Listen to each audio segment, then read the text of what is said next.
Bonsoir à tous et bienvenue dans ce nouveau numéro de l'Hebdo Politique, une émission spéciale ce dimanche. Comme la semaine passée, nous organisons des débats dans le cadre des élections régionales. Le premier tour, c'est dans une semaine. L'Hebdo Politique sur Sensation. Ce soir, deux débats organisés avec plusieurs candidats à chaque fois. Les premiers d'entre eux, Mohamed Kamli, tête de liste Yvelines pour la liste d'Union Citoyenne. Bonsoir. Face à vous ce soir, notamment Eric Berlingen, tête de liste Essonne pour l'Union des démocrates musulmans français. Bonsoir à vous. Bonsoir. Et enfin, David Juttier, présent en 5e position sur la liste Europe Écologie Les Verts dans les Yvelines. Bonsoir à vous. Bonsoir, merci de votre invitation. Alors, nous avions initialement invité également Valérie Sachs de la liste Nous Citoyens, mais elle a dû annuler sa venue pour des raisons d'emploi du temps. Avec vous trois, on va aborder la problématique des logements, de l'enseignement et de la formation. L'Hebdo Politique sur Sensation. On va parler tout de suite de l'une des préoccupations, des compétences importantes de la région, les lycées. L'Île-de-France, pour placer le débat, c'est 469 lycées publics, 500 000 lycéens. Le conseil régional y consacre plus de 700 millions d'euros en 2015. C'est le deuxième poste de dépense après les transports. On peut ajouter à cela l'apprentissage. On va commencer avec vous, Eric Berlingen, pour l'Union des démocrates musulmans français. Vous souhaitez, selon votre programme, remettre au cœur de votre politique l'apprentissage. Comment vous souhaitez faire cela? Oui, tout à fait. Nous souhaitons que les choix d'orientation soient plus choisis que subis. Il y a un véritable manque de visibilité sur les formations qui peuvent offrir des vrais débouchés. Donc, pour cela, nous proposons d'introduire dans tous les collèges et lycées un enseignement à l'entrepreneuriat et une animation de modules de découverte du monde économique par des professionnels pour que l'entreprise soit vraiment aussi, elle est déjà avec les établissements, pour qu'elle soit vraiment au cœur même de l'établissement pour au plus tôt aider à orienter les jeunes élèves. Nous souhaitons aussi informer les familles et les jeunes, notamment des choix d'orientation, sur leur choix d'orientation, des taux d'insertion des filières envisagées, sur les taux de réussite des formations. Je veux dire, aujourd'hui, par exemple, on n'oriente pas les enfants forcément dans les filières qui embauchent le plus? Non, pas forcément, mais c'est aussi dû au fait qu'il y a un manque de visibilité, en fait.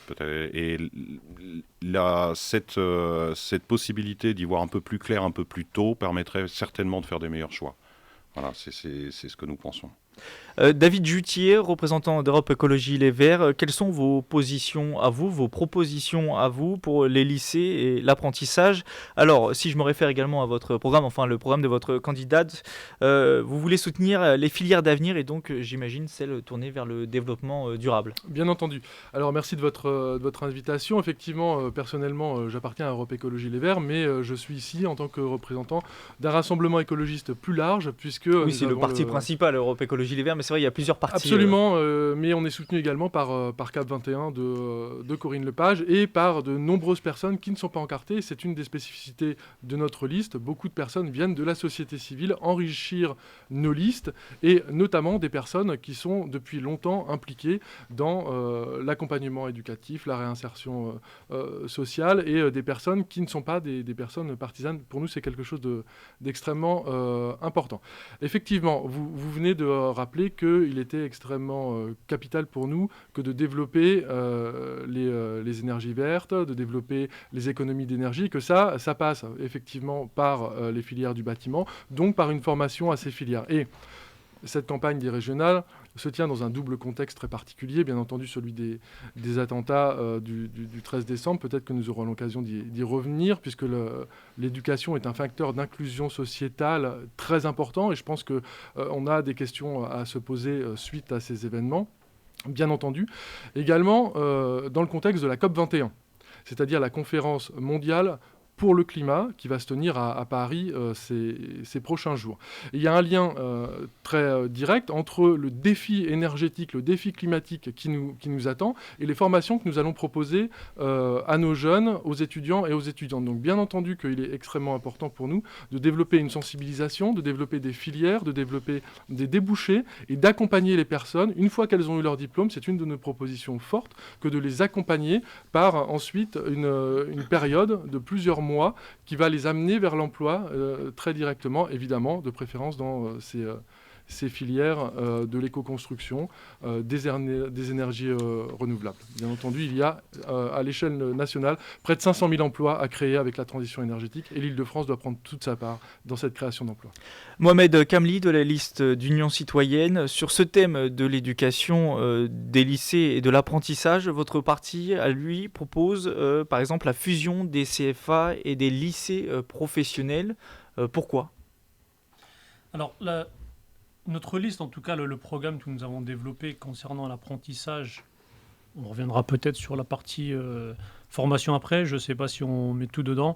Sur l'apprentissage, en tout cas, comme il a été dit par notre mouvement, en tout cas, c'est de revenir vraiment à la base de l'apprentissage. Aujourd'hui, on s'aperçoit que les jeunes sont très mal orientés dès la base, sur des voies de professionnalisation et donc par l'apprentissage.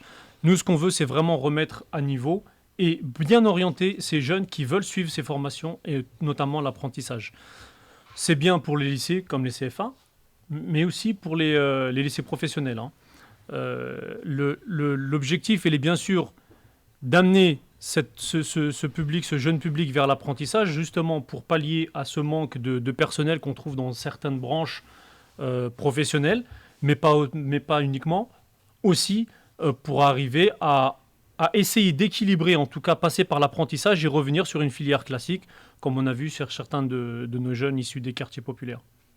On revient à vous, Eric Berlingen.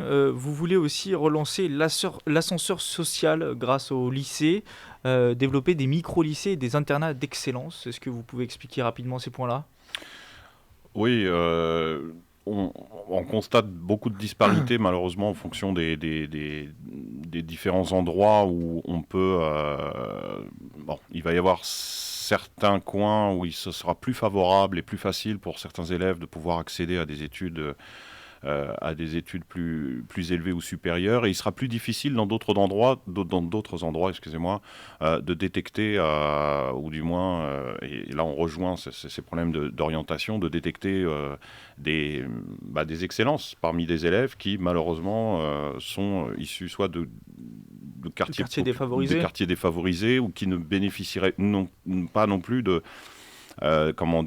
enseignement de qualité, ou parce que ce sont des endroits désertés, ou parce qu'on y recale des professeurs qui forcément n'ont pas eu le choix ou qui n'ont pas forcément voulu être là.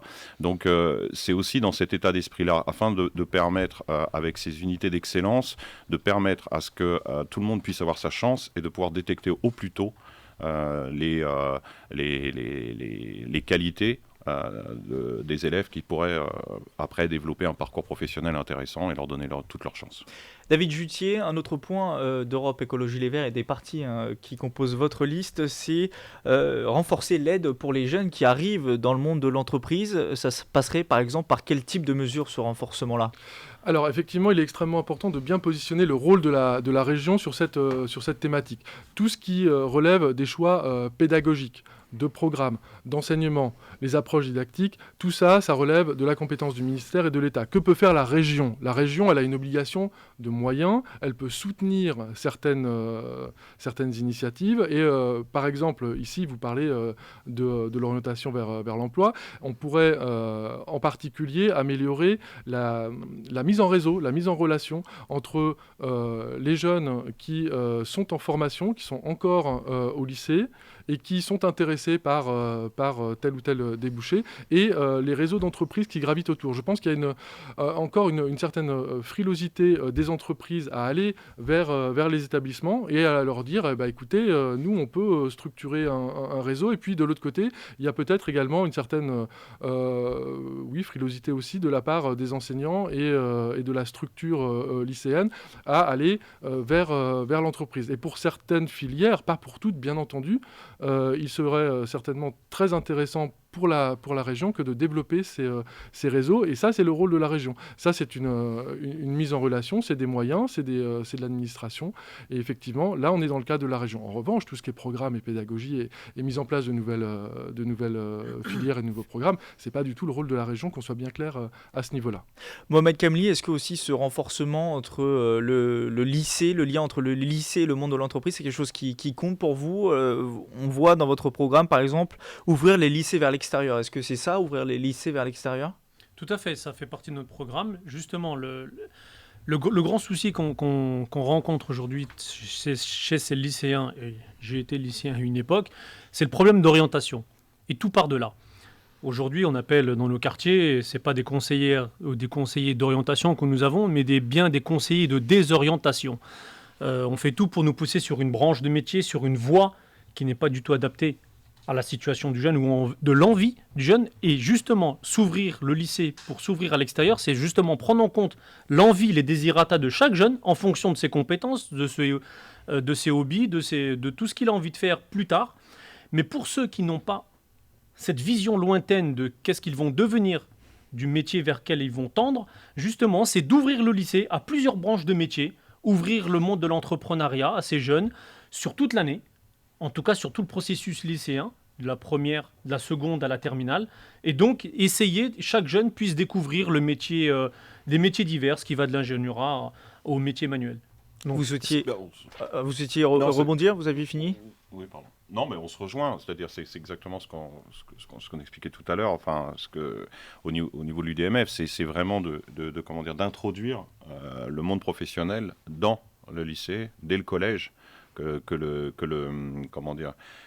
des professionnels soient vraiment dans l'accompagnement dès ce niveau d'enseignement et qui permettent aux jeunes de pouvoir avoir une vision claire de ce qu'ils peuvent faire et en fonction de ce qu'ils ont envie de faire. Parce que c'est vrai que pour les problèmes d'orientation, moi j'ai connu ça aussi personnellement et même au niveau de mes filles à qui on voulait envoyer sur des lycées professionnels, non pas que ce soit pas bien, mais non, par rapport à ce qu'elles ont envie de faire. Et aujourd'hui, ça se passe très bien, donc il a fallu se batailler pour ça, et c'est pas normal.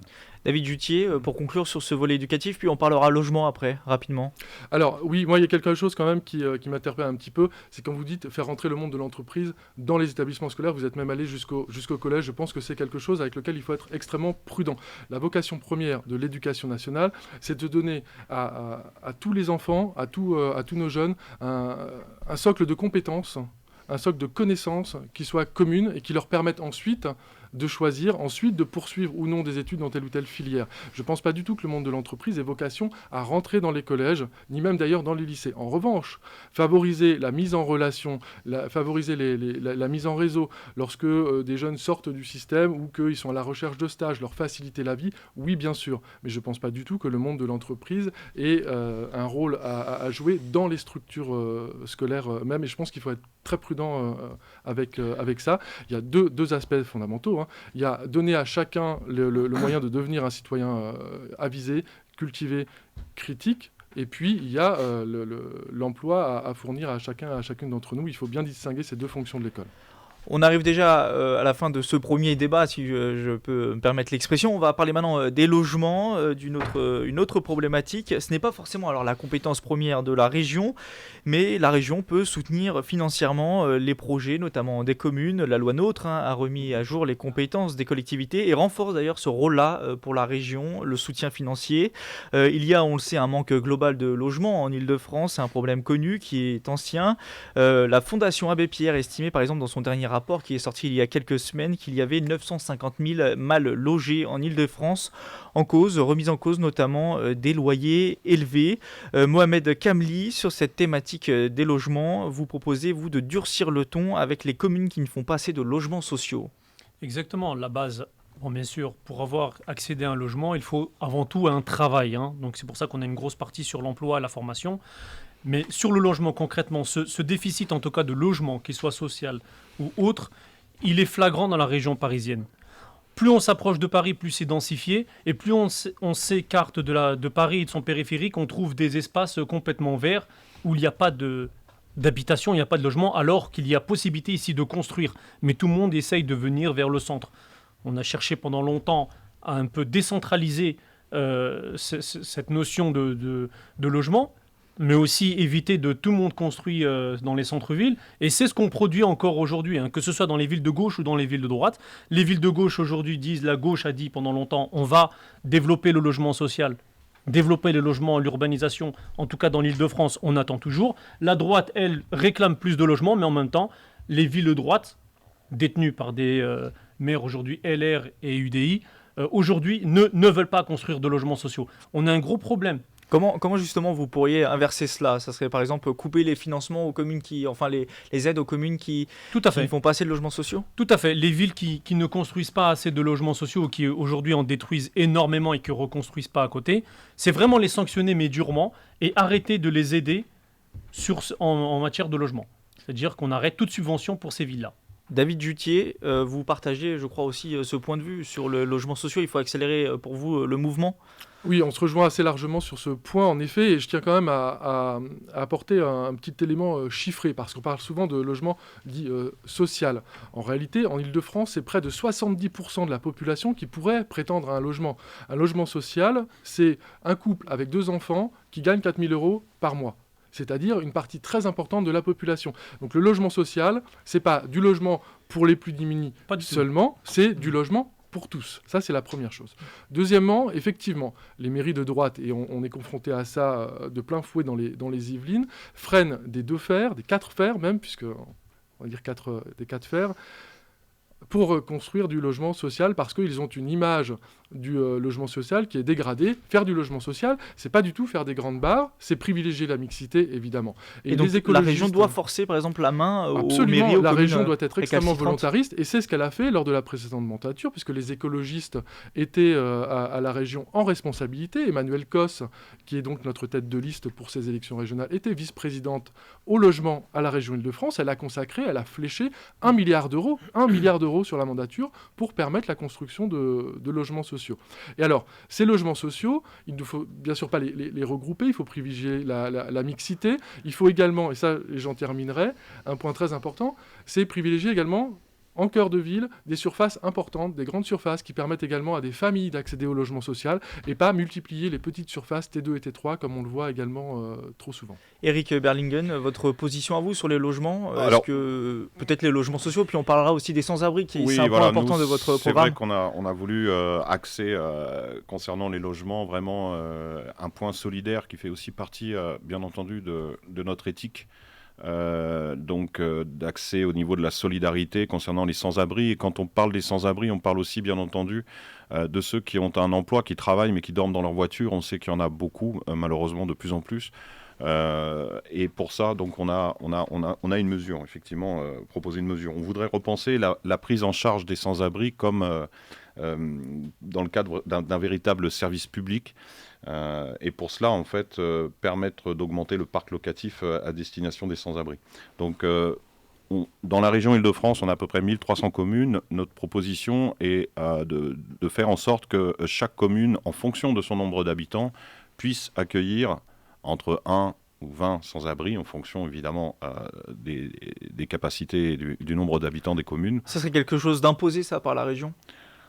C'est difficile de l'imposer. C'est une mesure solidaire que l'on propose et que les communes prennent ou ne prennent pas. Prennent ou ne prennent pas. Mais ça permettrait de résorber considérablement le nombre de sans-abri, sachant qu'il y a énormément de logements vides. On sait aussi qu'on a un patrimoine bâti public vacant, comme des anciens bureaux, que ce soit de Pôle emploi, que ce soit des casernes qui ont été désertés, enfin, ou du moins qui ont changé de lieu, et du coup les bâtiments sont toujours là. Il y a vraiment moyen de faire quelque chose à ce niveau-là. Donc notre proposition est sur ce point surtout, essentiellement. Après, effectivement, faciliter l'accès au logement, au CDD, fait partie aussi de nos propositions. Et de mobilisation aussi des logements vacants, ça c'est une position que vous partagez tous les deux. Par exemple, Mohamed Kamli, comment on mobilise tout l'espace vacant, enfin l'immobilier vacant dans la région Île-de-France? C'est simple, il faut réquisitionner aujourd'hui, on n'a plus le choix. Il y a tellement de logements vacants qu'il est inacceptable aujourd'hui que les pouvoirs publics laissent faire. Que ce soit les grandes entreprises qui détiennent des immeubles entiers en plein Paris, ou des entreprises complètement désertées dans des zones industrielles ou pas, en banlieue. Il est inacceptable et aujourd'hui, il est impensable de laisser faire ça. Il faut réquisitionner ou mettre des grosses pénalités afin de forcer la vente ou laisser à libre occupation, dirais par l'État, et sans payer de charges dessus.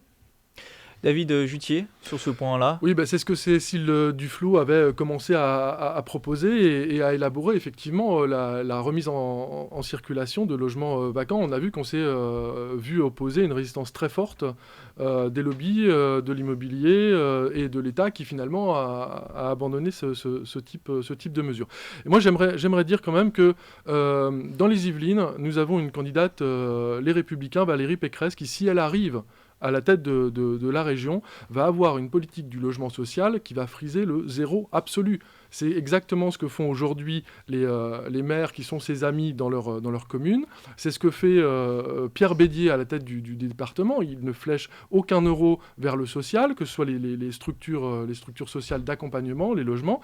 Et si jamais Valérie Pécresse, qui a quand même déclaré qu'elle en avait marre de ce type de logement et que maintenant en Ile-de-France elle voulait du beau, et quand on entend Valérie Pécresse, on se dit que du beau, effectivement, c'est pas du logement pour tous. Moi, je suis extrêmement inquiet. Et donc, moi, j'invite tout le monde à réellement lire les programmes des candidats et des candidates et à se positionner sur ce que veut vraiment faire la droite. La droite, elle s'adresse à moins de 5% de la population qui aurait intérêt objectivement à ce qu'elle arrive au pouvoir. Éric Berlingen et après Mohamed Kamli. Après, on conclura ce premier débat entre vous trois. Oui, pour ce qui est des logements vacants, j'ai commencé à entamer sur ce sujet. C'est évident, là, je partage complètement. Ça, c'est de la réquisition. C'est inacceptable de savoir qu'il y a des lieux vacants, vides, et que les gens dorment dehors. C'est inacceptable. Ensuite, nous, au niveau du conseil régional, nous souhaiterions aussi apporter une aide supplémentaire aux aides gouvernementales comme le Locapass, donc pour que la région se porte aussi garant pour aider l'accès au logement qui demande beaucoup de garanties, car on sait que c'est aussi ça qui freine et qui bloque l'accès au logement, c'est les demandes de garanties qui sont parfois trop excessives. Mohamed Kamli, vous serez le dernier à parler, vous êtes en retard sur le temps de parole. Toujours donc sur le logement, nous souhaitons en tout cas, c'est dans les éléments du programme, développer justement le logement intergénérationnel pour les étudiants, issus du Crous ou pas, jeunes et moins jeunes, et vieillissants. Donc vraiment mettre l'accent sur cet esprit intergénérationnel pour recréer du lien social entre ces jeunes, ces moins jeunes et ces étudiants, pour que chacun s'occupe de l'autre, disons. Un autre aspect sur le logement, c'est vraiment aider, favoriser le développement des logements coopératifs. C'est-à-dire l'accession à la propriété aidée, de logements sociaux. Logements sociaux en accession à la propriété aujourd'hui, qui est en régression en tout cas, et qui n'est pas assez mis en avant. C'est-à-dire que oui, bien sûr que le logement, il y a beaucoup de personnes, comme disait monsieur, qui sont en attente d'un logement social. 70% en tout cas des franciliens peuvent prétendre à ce logement social, mais ils peuvent aussi accéder à la propriété. Mais vu leur montant, vu leurs revenus, ils ne peuvent pas directement. Donc vraiment appuyer la région serait vraiment un coup de pouce pour vraiment l'accession sociale, l'accession à la propriété. Merci à vous trois d'avoir participé à cette émission. Éric Berlingen, tête de liste Essonne pour l'Union des démocrates musulmans français. Mohamed Kamli, tête de liste Yvelines pour la liste d'Union citoyenne. Et enfin David Jutier, présent sur la liste d'Europe Écologie Les Verts dans les Yvelines. Le Rassemblement écologiste. Le Rassemblement écologiste. Derrière Emmanuel Cos. On fait une pause dans cette émission spéciale débat régional et on retrouve 4 autres candidats. L'hebdo politique sur Sensation. De retour dans l'hebdo politique pour une émission spéciale débat élection régionale. 4 nouveaux candidats pour cette deuxième partie de l'émission. Philippe Chevrier, secrétaire départemental du Front National. Vous êtes également tête de liste dans les Yvelines pour votre parti. Bonsoir. Bonsoir. En face de vous, Colette Gergène, professeure. Vous êtes tête de liste du Front de gauche dans les Yvelines. Bonsoir. Bonsoir. À côté de vous, Sandrine Grand-Gambe, secrétaire départementale et tête de liste du Parti Socialiste dans les Yvelines. Bonsoir. Bonsoir. Et enfin, Othman Nasrou, porte-parole de la campagne Les Républicains et 8e de liste dans les Yvelines. Bonsoir. Bonsoir. Avec vous 4, comme avec les précédents candidats, nous allons parler éducation, apprentissage et logement. L'hebdo politique sur Sensation. Et on débute avec vos propositions sur les lycées et l'apprentissage. Pour donner un ordre d'idée aux auditeurs, le budget du Conseil régional en 2015 pour les lycées, c'est plus de 700 millions d'euros. Le deuxième poste de dépenses, 469 lycées en Ile-de-France, 500 000 lycéens. On commence avec vous, Sandrine Grand-Gambe. Le Parti socialiste souhaite notamment le lancement d'un plan zéro décrocheur pour lutter contre l'échec scolaire. Concrètement, qu'est-ce qu'on trouve dans ce plan zéro décrocheur ? zéro décrocheur, excusez-moi. Alors, ça part d'un constat, c'est que, évidemment, vous avez rappelé le nombre de lycées. On est dans une compétence très importante de la région qui, en fait, gère l'immobilier et l'équipement des lycées.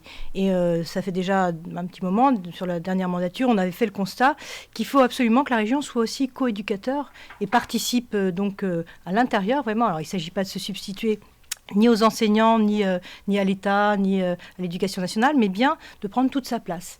Et on est parti du constat qu'il était absolument inadmissible qu'on ait autant de jeunes qui sortent du système scolaire sans avoir un diplôme. Et donc, on a fait voter un certain nombre de dispositifs pour lutter contre le décrochage scolaire, ce qui a fait l'unanimité. C'est un sujet, je pense, qui n'est pas clivant en soi. Après, il faut décliner ça avec les partenaires, parce qu'on ne peut pas le faire tout seul. Donc on a déjà un certain nombre de choses qui sont mises en place. Vous avez évoqué sur la dernière table ronde la question des micro-lycées. C'est une réponse, les micro-lycées. La question aussi de l'orientation qui devient aussi quelque chose de très important pour la région doit être retravaillée totalement puisqu'on récupère cette compétence-là aussi. On a déjà dans les lycées donc des collègues, puisque je suis enseignante aussi, qui sont des conseillères d'orientation psychologues qui jouent leur rôle, mais il faut peut-être de manière plus précise les mettre en adéquation avec la réalité de l'offre de formation sur le terrain. Philippe Chevrier, quelles sont les positions du Front National sur les lycées ? Déjà, moi je constate que le Parti socialiste est toujours dans une espèce d'angélisme, quoi. On va arriver à ce que tout le monde ait le baccalauréat, tout le monde ait... C'est pas l'objectif du Front National ? Mais écoutez, malheureusement, ça pourrait l'être, mais il faut aussi être réaliste. Il y a, malgré tout, des jeunes qui, pour des raisons... particulières, qui peuvent être par exemple parce qu'ils ont besoin d'argent ou que leur famille ne peut pas les aider, ou parce qu'il y a trop de bruit à la maison, ou pour des tas de raisons, ou parce que c'est une famille monoparentale, etc., qui ont des difficultés. Et au lieu de les enfermer dans l'échec scolaire, nous, ce qu'on préférerait, au lieu de rêver à ce qu'ils y arrivent au bout de X ou de dizaines d'années, c'est leur permettre d'avoir une formation professionnelle technique. Parce que nous pensons... La région sur le cœur de l'apprentissage, sur l'apprentissage. Voilà, l'apprentissage, et puis l'apprentissage avec des périodes également culturelles à côté, c'est-à-dire par alternance. C'est ça que nous voudrions avoir. Et dès l'âge de 14 ans, parce que c'est là que ça se fait, c'est là où l'échec scolaire commence à se faire sentir. Donc dès 14 ans, leur offrir cette filière que nous appellerions filière d'excellence, pour la valoriser au maximum. Et puis aussi, pourquoi on dit ça ? Parce qu'on a un constat en France, c'est qu'on commence à manquer d'experts techniques pour un tas de métiers, et nous pensons que c'est très valorisant pour ces jeunes. Othmane Nasrou, chez les Républicains, vous voulez notamment, parmi un tas de mesures, replacer, on va dire, le mérite au cœur des lycées. Comment ça se passe, replacer le mérite au cœur des lycées ? À travers quelles propositions ? Oui, alors il y a plusieurs choses. Tout d'abord, je pense que c'est une compétence essentielle de la région, comme ça a été bien rappelé. On doit beaucoup aux familles là-dessus, ils nous confient leurs enfants, et je constate que malheureusement aujourd'hui, l'état d'abord des lycées n'est pas à la hauteur de ce qu'on peut légitimement attendre. Il y a toutes les opérations de rénovation, à peu près 3 sur 4, tous les chantiers sont en retard. Il y a des exemples, y compris dans les Yvelines. Mais le Corbusier à Poissy, à Trappes... On n'est pas sur le mérite. J'y viens, nous avons le lycée de la Plaine de Nôtre. Oui, mais c'est important d'avoir déjà des conditions de travail qui soient idéales. Et on ne peut pas accepter qu'on ait une région là-dessus, parce que votre question portait plus généralement sur les lycées, avec autant de retard. Je vous dis, lycée de la Plaine de Nôtre, la Trappe, c'est promis depuis 2006, on est en 2015, les travaux n'ont toujours pas commencé. Sur le mérite, vous avez tout à fait raison. Nous, on assume pleinement d'être sur une ligne où il faut aider ceux qui se battent, ceux qui travaillent. C'est tout à fait légitime. Je pense aux bourses au mérite, qui malheureusement ont été divisées par 2 par la majorité socialiste. Il faut absolument les remettre au niveau, et Valérie Pécresse s'est engagée à compenser ces bourses-là. Il y a les internats d'excellence qui là aussi sont en recul, et c'est très dommage puisque ce sont des dispositifs qui fonctionnent bien, qui permettent de créer une élite dans les quartiers populaires, et on sait combien c'est important. Il y a tout ce qu'on doit aux familles aussi, et puis vous me permettrez d'en parler quand même un petit peu, parce qu'encore une fois, l'environnement est important, et nous avons une problématique majeure dans nos lycées, c'est la question des addictions et la question de la drogue. Et on ne peut pas rester là-dessus, c'est une des raisons qui explique aussi cet échec scolaire massif qu'on connaît. Valérie Pécresse a donné toute une série d'engagements pour lutter pour des lycées sans drogue. Colette Gergène, pour le Front de Gauche, si on se réfère au programme du Front de Gauche pour les lycées, c'est la priorité donnée aux élèves des milieux populaires et leurs établissements. Ça veut dire que l'aspect financier sera concentré sur ces lycées-là ? Non, pas entièrement, bien sûr. Alors, avant tout, j'aimerais quand même saluer le travail d'Henriette Zouguebi, qui est notre vice-présidente à la région pour les politiques éducatives, qui s'est battue justement pour l'égalité face à l'éducation, qui s'est battue également pour la tarification sociale à la cantine, c'est-à-dire que les familles payent dans certains départements déjà, et à raison de 2 départements par an dans l'ensemble de la région d'ici quelques années, vont payer la cantine en fonction de leur salaire. Donc un magnifique travail d'Henriette Zouguebi qui a aussi entamé la rénovation thermique des lycées. Alors sur notre programme, à nous, effectivement, on va continuer à se battre pour l'égalité entre les établissements et la réussite de tous et toutes les élèves. Et on sait aujourd'hui qu'il y a des quartiers effectivement qui sont délaissés.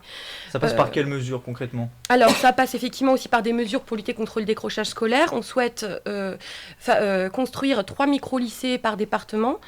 On souhaite également accorder la gratuité du matériel pour les élèves des lycées professionnels et bien sûr maintenir la gratuité des manuels scolaires qu'on a déjà obtenu il y a quelques années. On souhaite aussi la gratuité des transports pour tous les jeunes en Île-de-France. On sait que ce sera important dans le budget des familles. Et continuer à développer aussi la citoyenneté au sein des lycées en développant, par exemple, en généralisant les expériences de budget participatif, en donnant 30 000 € par CVL, le Conseil de la vie lycéenne, pour aider effectivement les maisons aussi des lycéens à construire des projets au sein de leurs établissements. Philippe Chevrier, pour le Front National, si on se réfère aussi au programme, il y a un volet aussi, sur ce volet éducatif, il y a une partie aussi sécurité importante. Othman Nasrou a par exemple évoqué le problème de la drogue dans les lycées. Est-ce que ça fait partie de votre programme à vous, ce volet sécuritaire ? Par quoi ça passe ? Bien sûr, bien sûr. Donc nous, on serait en faveur d'instaurer des portails pour rentrer dans les lycées, qu'on n'entre pas des armes dans les lycées. Ça nous paraît évident. Également, vous dites aujourd'hui qu'il y a des armes, il y a beaucoup d'armes qui circulent dans les lycées ? Bah écoutez, ça se voit. Enfin, il y a des faits divers, on le sait, on ne va pas revenir dessus. Bon. Pour vous faire le listing de tous les faits divers, ça n'a pas d'intérêt. Bon, mais on voudrait aussi qu'il y ait de la vidéosurveillance autour de ces lycées, qu'on puisse pister éventuellement. On parlait de drogue tout à l'heure.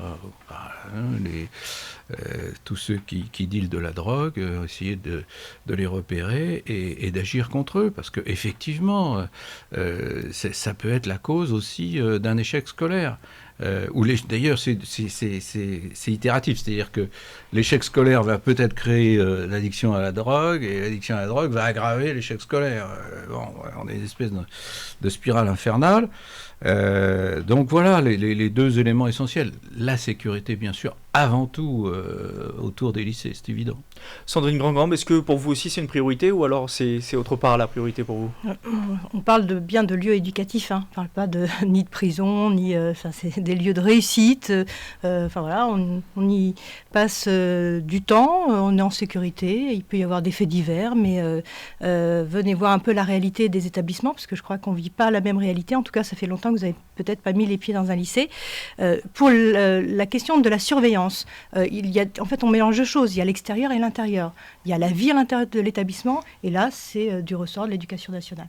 Il y a ce qui est à l'extérieur, et là, il y a eu des travaux qui ont été engagés. Et je salue aussi l'action d'Henriette Zouguebi, qui a fait un énorme travail comme vice-présidente, avec des mesures extrêmement intéressantes. Et donc, la sécurisation, évidemment, les portails. Alors, quand vous dites portail, je pense qu'on ne met pas non plus la même chose derrière ce mot-là, mais aujourd'hui, les lycées sont sécurisés. Nous avons dans certains établissements des caméras sur l'extérieur, ce qui a toujours été d'ailleurs un vrai sujet, parce que on a affaire à des jeunes aussi. Il faut savoir quelle est la meilleure mesure pour qu'ils viennent dans un endroit pour apprendre. en étant aussi dans un climat serein et pas en se sentant menacé. Et c'est vrai que quand on a vu la proposition de Mme Pécresse sur les tests salivaires, nous, ça nous a fait bondir, parce que là, on est sur quelque chose qui nous paraît délirant quand on parle de lieu d'éducation. Othman Nasrou. Moi, ce qui me paraît délirant, c'est d'entendre que cette région a un bon bilan en matière de lycée, alors que l'investissement sur les lycées, il baisse. Il a baissé de 550 € par lycéen sur la dernière mandature. Je vais rappeler donc effectivement que 3 chantiers de rénovation sur 4 étaient en retard, parfois de 10 ou de 15 ans.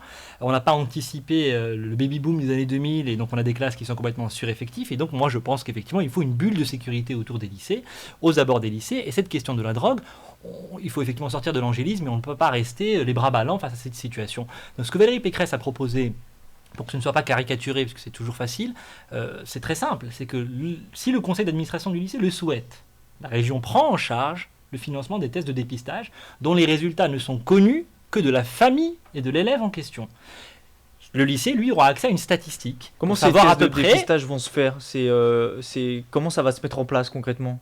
Ça va se mettre en place tout simplement par tranche d'âge, à l'initiative du lycée, ça sera organisé. Ce sera obligatoire pour les élèves ? Ça sera obligatoire à partir du moment où le lycée le souhaite. Ceux qui s'y refuseront seront considérés comme à part. La statistique sera indiquée, les familles seront informées qu'il y a eu un refus. Mais je ne comprends pas qu'on puisse encore être dans cette forme d'angélisme, de faire comme si de rien n'était, avec 120 000 jeunes qui sortent du système scolaire sans qualification tous les ans. Je veux dire, il faut penser aux familles un petit peu, qui sont souvent désemparées par rapport à ce phénomène. Encore une fois, il ne s'agit pas d'être dans le flicage. Seule la famille aura le résultat, le lycée n'aura que la statistique. Il faut commencer par nommer les choses, et oui, il faut une lutte sans merci pour sortir la drogue de nos lycées, et nous l'assumons pleinement. Colette Gergène, est-ce que c'est également une priorité pour vous, ce volet, on va dire, sécuritaire, la sécurité dans les lycées ?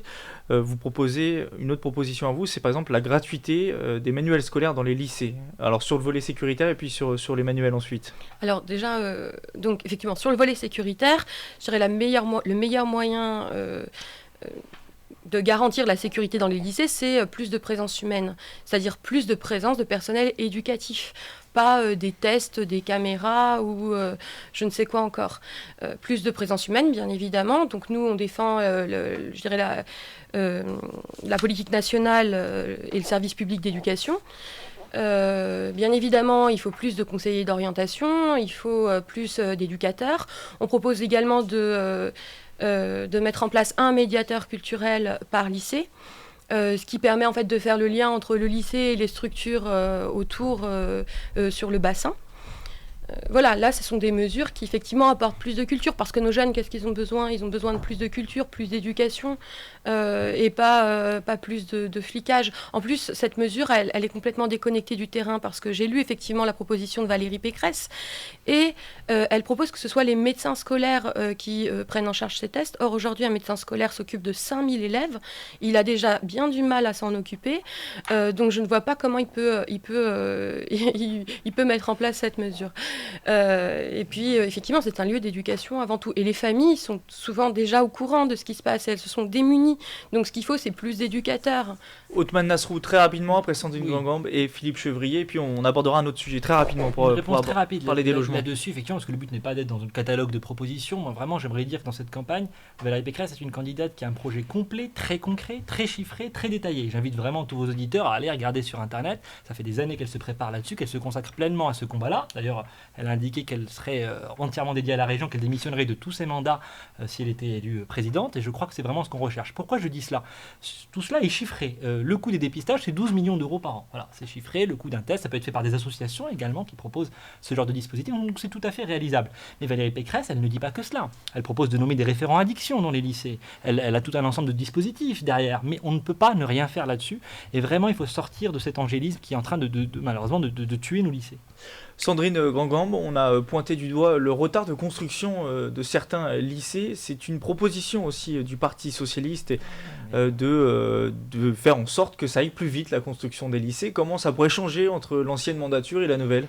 Alors, si vous êtes élu, évidemment. Sur la rénovation, là aussi, on n'a pas la même analyse du bilan, parce que on est avec des établissements qui ont été rénovés, qui sont sortis de terre. Donc, je sais bien qu'il y a eu une opération de communication sur ce sujet, mais la réalité, elle est tout autre. Il suffit d'aller voir, vous parliez du lycée de la Plaine de Nov, c'est effectivement un lycée qui n'a pas été rénové. À côté, vous en avez, parce qu'il y a 3 sur la ville de Trappes. Regardez Matisse, regardez Blériot. Matisse, c'est pas fini. Regardez... on est en retard. On est en retard. Vous connaissez pas bien... Le Corbusier à Poissy, c'est dans un état... Vous avez donc tout un plan qui a été d'investissement qui a été voté. Alors, c'est des travaux qui sont lourds. Si vous prenez, par exemple, le lycée hôtelier de Saint-Quentin, c'est pas loin de 50 millions d'euros pour une rénovation. Donc, c'est des budgets qui sont extrêmement conséquents. La question, c'est comment on arrive à raccourcir le temps entre le début où la décision est prise. Alors, il y a aussi la question des appels d'offres, il y a aussi tout un tas de problématiques, et il y a aussi tout le retard qui n'a pas été pris quand la droite était aux affaires, en l'occurrence, et que les lycées faisaient la lune de l'actualité pour d'autres sujets. Avant 1998. Avant 1998, vous aviez quelques affaires judiciaires en cours sur le financement de la rénovation des lycées. Très rapidement, parce que Philippe Chevrier est en retard sur le temps de parole. On a pris du retard aussi à ce moment-là, et c'est des chantiers de longue haleine. N'oubliez pas, parce que tout à l'heure on parlait des lycées, comme s'il y avait, quand on dit lycée général. Les lycées, c'est lycées généraux, techniques et professionnels. Et quand vous devez réaménager un lycée professionnel, c'est aussi quelque chose qui coûte beaucoup d'argent. Philippe Chevrier, vous avez la conclusion sur ce volet éducatif ? Écoutez, oui, la conclusion, c'est que à la fois, et ça a été dit d'ailleurs à l'instant, c'est qu'à la fois la droite et la gauche, ils n'ont pas fait le boulot, ces dernières années. Et qu'on est en retard, sur la construction des lycées, on est en retard sur la sécurité autour des lycées. J'ai bien entendu que, évidemment, j'allais pas mettre de la vidéosurveillance dans les lycées, c'est ridicule, c'est autour des lycées, bien évidemment. Donc, on cherche toujours à caricaturer un peu les positions du Front National.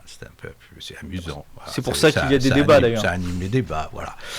Sauf que c'est pas ça, restons sérieux. Donc, oui, le boulot, il n'a pas été fait. Et donc, il est temps que le Front National soit aux affaires. Voilà.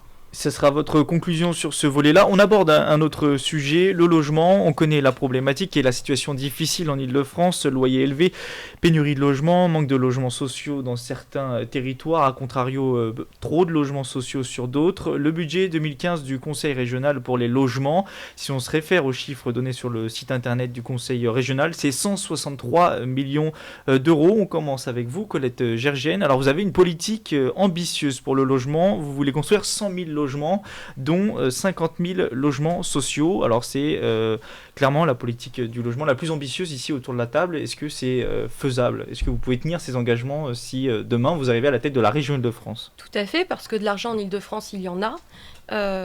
Déjà, le budget de la région, effectivement, correspond donc à 5 milliards d'euros. Et nous souhaitons réclamer l'argent à l'État, l'argent qu'il nous doit, par un transfert d'un certain nombre de compétences qui s'élève à 1,7 milliard d'euros. Nous souhaitons également la création d'un fonds régional pour l'emploi et la formation, puisque dans les banques d'Île-de-France, il y a 600 milliards d'euros qui dorment. Et donc capter seulement 1%, soit 6 milliards d'euros de cet argent, nous permettrait de mettre en place des prêts bonifiés déjà pour créer des emplois et permettre la formation, mais nous permettrait également de récolter de l'argent pour construire du logement. Donc nous souhaitons également organiser des états généraux de la fiscalité locale pour une fiscalité qui soit plus égalitaire, enfin plus équilibrée, en associant bien sûr l'État, les collectivités, les élus et les citoyens pour redéfinir une fiscalité plus juste. Donc de l'argent, il y en a. Vous voulez aussi encadrer les loyers ? Alors, effectivement, nous voulons appliquer la loi Allure donc sur l'ensemble du territoire francilien. Nous voulons aussi multiplier par 10 la taxe sur les logements vacants, puisque c'est scandaleux d'avoir autant de logements vacants avec autant de demandeurs de logement. On a quand même 600 000 demandeurs, 950 000 mal logés en Île-de-France, 70 000 personnes sans logement et 350 000 foyers qui sont étranglés par le prix du logement. Donc il est possible de construire du logement social, il suffit simplement d'avoir une politique ambitieuse. Sur le logement social, Philippe Chevrier, pour vous, il y a un problème d'attribution, si je me réfère à votre programme. Oui, bien sûr, mais je voudrais revenir sur quand même l'aspect construction, déjà avant, qui vient d'être évoqué. Vous n'avez d'ailleurs pas de chiffres précis, vous, sur les constructions de logements ? Non, j'ai lu votre programme. Oui, c'est vrai, vous avez raison. Et sur le programme, il n'y a pas de chiffres précis. Par contre, on se rend compte que sur le programme des autres, et dans le passé, il y avait des chiffres précis qui n'ont jamais été atteints. Donc, on ne se risque pas à dire des bêtises, nous. Voilà. Donc, en matière de construction, ce qu'on voudrait, c'est des logements intermédiaires plutôt que des logements très sociaux, dont on sait que malheureusement ils correspondent à des besoins de plus en plus importants liés à une immigration massive.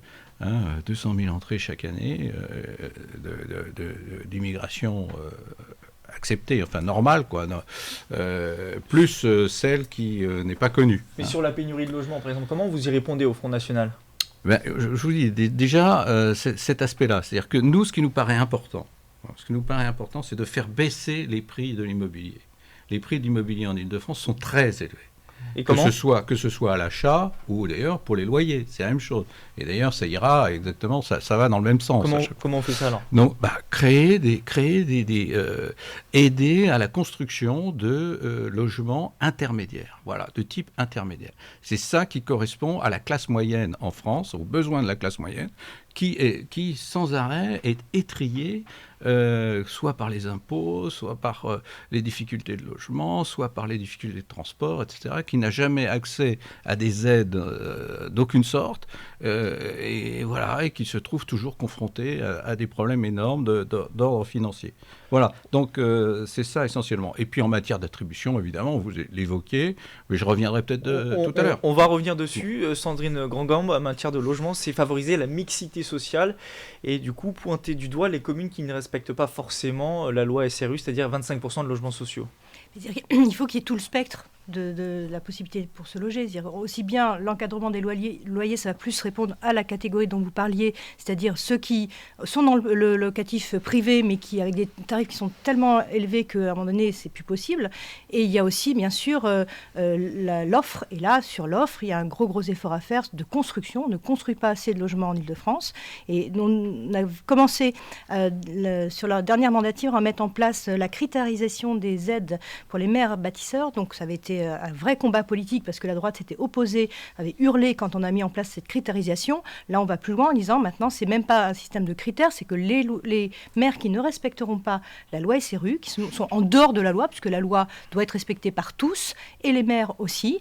Donc, il faut qu'ils soient face à leurs responsabilités. Ils ne veulent pas construire, ils sont en dehors de la loi. Alors, ils n'auront pas les aides qui viennent de la région. Ça paraît logique. Othmane Nasrou, chez les Républicains, on prend le problème un peu, on va dire, à l'inverse. Et vous, pour vous, c'est pointer du doigt surtout les communes où il y a trop de logements sociaux. Écoutez, je vois qu'on s'accorde tous pour dire qu'il y a une problématique du logement en Ile-de-France. J'aimerais quand même rappeler que ça fait 17 ans qu'il y a une même majorité socialiste, communiste, c'est pas une compétence de la région là-dessus. Il y a un rôle clé là-dessus avec des budgets importants. C'est pas forcément la compétence la plus importante, mais la loi NOTRe a renforcé en tout cas cette compétence. Je pourrais dire la même chose sur les lycées ou sur les transports. Mais pour en revenir à cette question du logement, sur la question de la loi SRU, je donne la parole juste après. C'est la question de la loi SRU tout simplement. J'aimerais qu'on sorte du débat caricatural qui laisse penser que c'est la méchante droite qui ne fait pas assez de logements sociaux dans ces villes et que c'est pour ça qu'il y a une pénurie de logements. C'est complètement faux. Dans les Yvelines, M. Valls est venu récemment et il a pointé du doigt 8 villes, 8 communes. Il est venu au Muro, il a pris 8 communes en Ile-de-France sur 1300, dont une seule dans les Yvelines. Sur 240, c'est Maison Lafitte.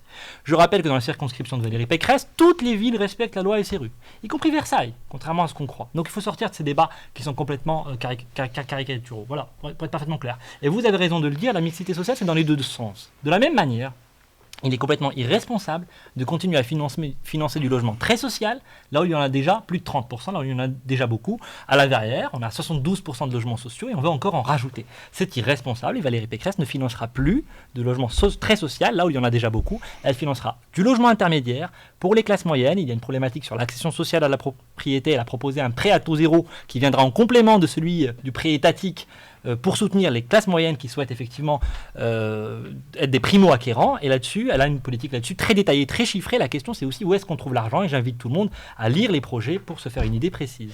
Un dernier tour de table pour tout le monde. Colette Gergène, vous souhaitiez réagir à ce qu'a dit Othmane Nasrou, je crois. D'abord, je tiens à dire que la région Île-de-France est le premier financeur de la région du logement sur le territoire, alors que ce n'était pas une compétence de la région. Donc notre groupe et la majorité sortante a bien travaillé en matière de logement.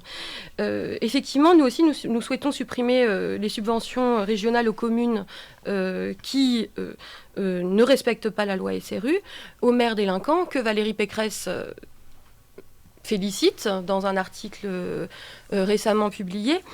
Et nous souhaitons également augmenter le rôle de ce qui s'appelle l'EPFIF, c'est-à-dire l'établissement public foncier d'Île-de-France, qui se substituera là aux communes pour préempter dans les villes qui ne veulent pas construire de logements sociaux. On va parler d'une proposition à tous les trois pour terminer. Sandrine Grandgambe, l'une des propositions du Parti socialiste aussi, c'est l'instauration d'une garantie collective. Est-ce que vous pouvez nous en parler et nous expliquer ce que c'est ? L'idée, c'est parce qu'on a parlé de l'accès des classes moyennes, en réalité, ça a été dit tout à l'heure, 70% de la population d'Île-de-France, mais il faut le rappeler, parce qu'on dit qu'il ne faut pas reconstruire de logements sociaux, 70% de la population francilienne est accessible au logement social. Donc, à un moment donné, c'est comment on aide aussi à entrer. Et donc, il y a des catégories qui ont des difficultés, notamment avec la garantie qu'il faut verser. Donc là, l'idée, c'est d'avoir un fonds qui permettrait d'accompagner ceux qui rentrent en location. Et il y a une population aussi dont on n'a pas parlé, mais pour le coup qui est vraiment importante aussi, c'est tout le logement étudiant. Donc les étudiants, il faut absolument qu'on construise encore plus de logements étudiants, et ça fait partie des propositions. 4000 logements étudiants doivent être construits, parce que si on veut être une région qui porte l'enseignement supérieur, mais il faut aller au bout de la logique et permettre à ces étudiants de se loger. Philippe Chevrier, excusez-moi, on revient sur l'attribution des logements sociaux. Oui, et juste une petite aparté sur la loi SRU, parce que c'est une chose quand une commune, par exemple, a 22% de logements sociaux et que la loi lui impose 25%. Bon, elle a 3 points à rattraper. On prenait l'exemple de Versailles tout à l'heure, 80 000 habitants, 3 points à rattraper. On a l'habitude de construire des logements sociaux, on sait comment ça se passe. C'est pas un énorme problème. Hein. Mais dans les Yvelines, vous avez des petites communes de quelques milliers d'habitants qui maintenant font partie de communautés d'agglomération et auxquelles s'applique tout de suite la loi SRU. Et comment ces petites communes peuvent-elles faire pour, d'un coup, d'un seul, débloquer du foncier Vous voulez les soutenir ? Elles sont dans une impossibilité totale, physique, de le faire. Et là, cette loi, c'est à mon avis, l'inconvénient majeur de cette loi. Alors, par ailleurs, ça a été dit tout à l'heure, il y a une grande diversité de situations dans les Yvelines. Vous avez des communes qui ont effectivement 2% de logement social, puis d'autres qui en ont, enfin, en Île-de-France, hein, pas dans les Yvelines, mais en Île-de-France, 2%, et d'autres qui ont 70%, de véritables ghettos. Donc ça, c'est ridicule. Donc effectivement, je partage l'idée qu'il faut absolument arrêter les aides dans des communes où il y a 70% de logement social. Par contre, il faut aider celles où effectivement il n'y en a pas, mais il ne faut pas non plus leur mettre le couteau sous la gorge, parce qu'il y a des fois où c'est impossible de dégager du foncier, ou très difficile pour des petites communes. Donc il faut regarder ça avec réalisme, je dirais. Othman Nasrou, pour conclure. Moi, je rappellerai qu'effectivement, Valérie Pécresse, elle ne dit pas qu'il ne faut pas construire de logement social. Donc, il faut sortir de ces vieilles recettes socialistes, de ces postures. Et encore une fois, il y a un bilan qui n'est pas bon aujourd'hui. Donc, disons-le clairement, ce qu'elle dit, c'est qu'il faut casser les ghettos en arrêtant de faire du logement très social, là où il y en a déjà beaucoup. Pour le reste, Mme Grandgambe parle du logement étudiant. Elle a raison, c'est un vrai sujet. Il y a un objectif qui est indiqué dans le projet socialiste, si j'ose dire. Mais je rappellerai que sur vous avez dit 4000 ou 5000, il y en a 300 qui ont été construits en 2013. On a énormément de retard là-dessus. Donc je ne crois pas qu'on puisse régler un problème avec ceux qui l'ont causé. Et j'ai envie de dire, s'il en va de même pour le Front National, qui est très enclin à parler des problèmes, mais qui n'a jamais de solution concrète, jamais de solution chiffrée, qui ne vote pas les solutions quand elles sont proposées, à chaque fois qu'il y a plus tendance à exploiter les problèmes qu'à les régler. Ben, s'il n'y avait pas de problème, on n'aurait rien à exploiter. L'hebdo politique sur Sensation. C'est la fin de cette deuxième partie de l'hebdo politique. Merci à vous d'y avoir participé. Colette Gergène, tête de liste du Front de gauche dans les Yvelines. Othman Nasrou, porte-parole de la campagne Les Républicains et 8e de liste dans les Yvelines. Sandrine Grandgambe, tête de liste du Parti Socialiste dans les Yvelines. Et Philippe Chevrier, tête de liste du Front National dans les Yvelines. Vous pouvez retrouver la liste complète des 13 candidats sur notre site radiosensation.fr et la profession de foi des candidats sur programme-candidat.intérieur.gouv.fr. Bonne soirée à tous et n'oubliez pas d'aller voter dimanche prochain.